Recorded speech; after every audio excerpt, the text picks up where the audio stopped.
Police বাহিনীর পাশাপাশি অন্যান্য বাহিনীরা গুলি করেছে, গাজীপুর থেকে সন্ত্রাসী বাহিনী এনে গুলি করিয়েছে। কি যুদ্ধে নেমেছেন আপনারা? আমরা আল জাজিরায় দেখলাম একজন বলেছেন বাংলাদেশ গাজা হয়ে গেছে। গাজা বিশেষজ্ঞ আপনি, গাজা বিশেষজ্ঞ আপনি ইসরায়েলিদের মতো নির্বিচারে গুলি করলেন কেন? এই 15-16 বছর 17 বছরের বাচ্চাদের বুকে গুলি করলেন কেন? এদেরকে হত্যা করলেন কেন? শত শত বাচ্চাকে হত্যা করে আজকে আপনারা মায়া কান্না কাঁদছেন। আমি তো এখন বলতেই চাচ্ছি 15 বছর ধরে 50 বছর ধরে সুখ করছেন সেইটা প্রহসন, সেই রাজনীতি।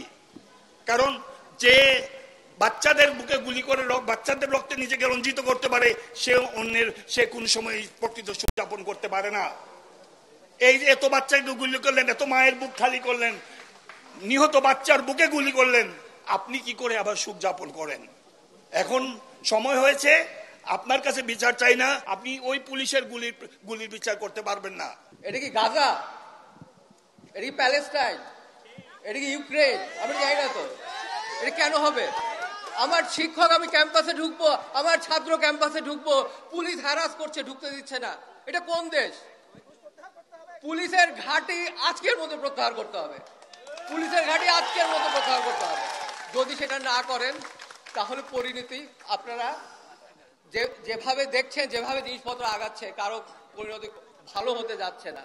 তো আপনারা দয়া করে এখনো সুবুদ্ধির উদ্ভব ঘটুক আপনাদের মধ্যে, এটাই আশা করে আমি পরবর্তী বক্তাকে দিচ্ছি। নিজেকে শিক্ষক হিসেবে পরিচয় দিতে চাই না, আমি এসেছি এখানে মানুষ হিসেবে।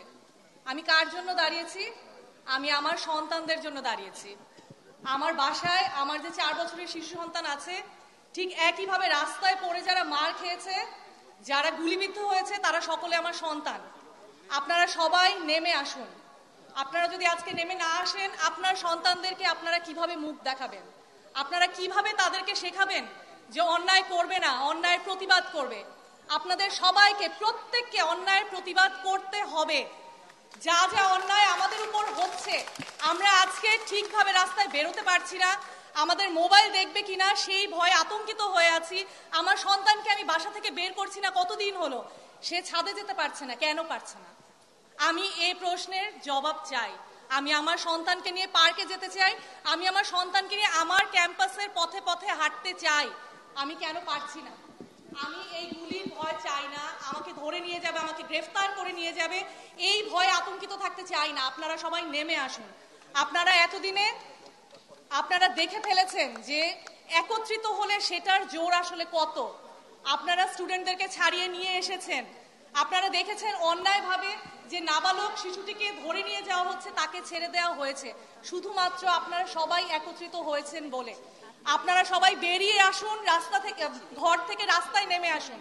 আপনারা সবাই মুঠিবদ্ধ হন, একসাথে আপনারা একত্রিত হন, মুঠিবদ্ধ করুন। আপনারা আপনাদের প্রতি যত অন্যায় হয়েছে সেগুলোর দাবি আপনাদের অধিকার আদায়ের দাবি নিয়ে নেমে আসুন রাস্তায়। আপনারা আপনাদের প্রত্যেকের এইখানে যতভাবে অন্যায়, শোষণ, দমন, পীড়ন যা যা হচ্ছে সেগুলো সবকিছুর বিচার আমরা চাই। আমরা চাই একটা নিরাপদ পৃথিবী আমাদের সন্তানদের জন্য।